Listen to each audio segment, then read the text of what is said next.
खबर शामिल करते हैं फैसल आबाद से। महकमा एक्साइज की जानिब से प्रॉपर्टी टैक्स वसूली और नॉन रजिस्टर्ड गाड़ियों की चेकिंग के जनरल होल्ड अप हफ्ता में 2 दिन किया जा रहा है। तफसीलात जानते हैं ब्यूरो चीफ पंजाब गजनफर अली से, जो इस वक्त director general excise and taxation Faisalabad Noman Khalid के साथ मौजूद हैं। जी अली, आगाह कीजिएगा। आज हम फैसलाबाद एक्साइज ऑफिस में मौजूद हैं। मेरे साथ director excise and taxation Noman Khalid sahab मौजूद हैं। उनसे हम बात करते हैं। सर बताइएगा, गुज़िश्ता साल में कितना टारगेट था और कितना टारगेट आपने अचीव किया, और रेवेन्यू के हवाले से अगर बात की जाए तो पाकिस्तान टैक्स पर चल रहा है और टैक्स में बहुत बड़ा एक्साइज का काम है कि टैक्स रेवेन्यू जो इकट्ठा किया जाता है, और कितना रेवेन्यू इकट्ठा किया जाता है एक साल में, कितना टारगेट था आपका? जी, फ़र्स्ट ऑफ़ ऑल आपका बहुत शुक्रिया। फैसलाबाद डिवीज़न की मेरे पास ज़िम्मेदारी है। फैसलाबाद डिवीज़न की अगर मैं बात करूं तो मुख्तलिफ लेवीज़ में हमें कोई अराउंड 5 बिलियन का टारगेट है जी, और सो फार हम उसके कोई 75% को अचीव कर चुके हैं। जब मैं यहाँ पे पोस्ट हुआ ड्यूरिंग अप्रैल तो काफ़ी चैलेंजिंग सूरत हाल थी। हमें कोई 45% अगेंस्ट द टारगेट पे थे और आखिरी क्वार्टर शुरू हो चुका था जी।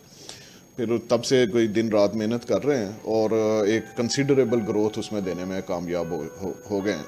लेकिन स्टिल हमारी एफर्ट्स जो हैं वो ऑन दी वे हैं, और अभी जो कोई जून के रिमेनिंग डेज़ हैं उसमें जो मैक्सिमम रेवेन्यू पोटेंशियल हमारे पास मौजूद है उसको एक्सप्लॉइट कर रहे हैं जी, चाहे वो गाड़ियों में हो चाहे वो प्रॉपर्टीज़ में हो। बाकी एक चीज़ जो है वो मैं यहाँ पे ज़रूर मेंशन करना चाहूँगा कि प्रॉपर्टी टैक्स में लाहौर के बाद फैसलाबाद पंजाब का दूसरा बड़ा ज़िला है जो लाहौर के बाद जिसमें प्रॉपर्टी टैक्स का पोटेंशियल है। और लेकिन यहाँ पे प्रॉपर्टी टैक्स के बहुत सारे मसाइल भी हैं, आवाम को बहुत सारे मसाइल हैं असेसमेंट के हवाले से, और डिपार्टमेंट को कलेक्शन के हवाले से काफ़ी सारे मसाइल का सामना है।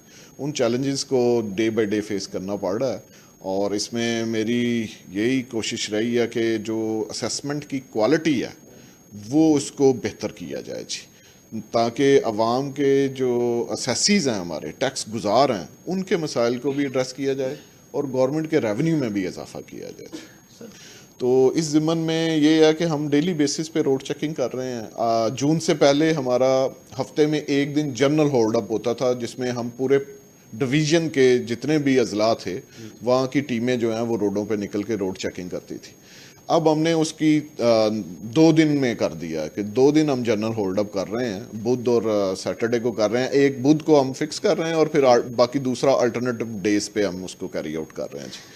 अभी वो डीजी ऑफिस से हमें वो व्हील लॉक्स भी मिले हैं जो कि गाड़ियों को ऑन द स्पॉट लॉक करने की हमारे पास आ गई है। मेरा पैगाम लोगों को यही है कि अनरजिस्टर्ड गाड़ी कानूनन सड़क पे नहीं चल सकती। गाड़ी रजिस्टर्ड होगी तो वो सड़क पे चलने के काबिल है कानूनन जी, लिहाजा अपनी गाड़ियों को रजिस्टर्ड करवाएं। अगर कोई अनरजिस्टर्ड गाड़ी हम पकड़ते हैं तो फिर उसमें उसको बंद करने के सिवा हमारे पास कोई चारा नहीं है, और ये बड़ी एक एम्बैरेसिंग पोजीशन होती है जी। जिन लोगों का टोकन टैक्स अदा नहीं है अब तो दफ्तर आने की ज़रूरत नहीं है जी, ऑनलाइन वो अपना टोकन टैक्स अदा कर सकते हैं, घर में बैठ के कर सकते हैं। तो किसी भी किस्म की परेशानी से बचने के लिए जब आप फैमिली के साथ सड़क पे हैं तो आपको चाहिए कि आप अपना टोकन टैक्स अदा करके रोड पे निकलें जी। जी बिल्कुल, ये थे डायरेक्टर नुमान खालिद साहब जो बता रहे थे कि लोगों को चाहिए कि अपनी गाड़ियों को रजिस्टर करवाएं, क्योंकि जब तक आपकी गाड़ी आपके नाम रजिस्टर्ड नहीं होती तो आप गाड़ी के मालिक नहीं बनते। खुदा न खास्ता आपकी गाड़ी चोरी हो जाती है तो आपको थाने जाकर FIR दर्ज करवाने में भी मुश्किलात पेश आती हैं। और दूसरी जानब उनका ये भी कहना था कि प्रॉपर्टी टैक्स की रिकवरी के हवाले से काफ़ी सारी मुश्किलात का भी सामना है, और गवर्नमेंट को चाहिए कि इसमें ज़्यादा से ज़्यादा लोगों को अवेयरनेस दें, लोगों को बताएं कि अपनी प्रॉपर्टी के टैक्स किस तरह देने। और पाकिस्तान में अगर बात की जाए तो टैक्स पर ही ज़ाहिर बात है कि मुल्क चल रहा है, और फैसलाबाद डिवीज़न में बहुत ज़्यादा रिकवरी जो है मुमकिन बनाई जा रही है। जी बहुत शुक्रिया गजनफर अली, आप हमें फैसलाबाद से अपडेट कर रहे थे। और अब खबर